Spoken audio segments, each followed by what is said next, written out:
আল্লাহ তুমি আমার গুনাহগার উম্মতকে বাঁচাও।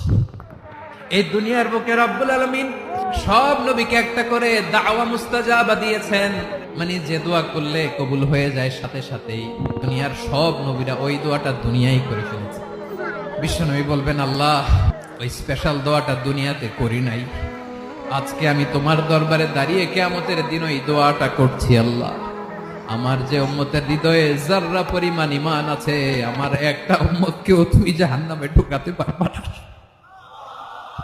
বিশ্বনবী পাগলের মতো একবার হাউজে কাউসারে যাবেন, একবার সিরাতে যাবেন, একবার পুলসিরাতের দিকে, একবার হাউজে কাউসারের দিকে পাগলের মতো দৌড়াতে থাকবেন, তার কোন গুনাহগার উম্মত যাতে জাহান্নামে ঢুকে না যায়। উম্মতি বিশ্বনবী আমার জন্য কাঁদবেন, আপনার জন্য কাঁদবেন, আমাদের জন্য সেদিন কেঁদে কেঁদে জাহান্নামের দরজায় দাঁড়িয়ে আমাদেরকে টেনে টেনে জান্নাতে ঢুকাবেন।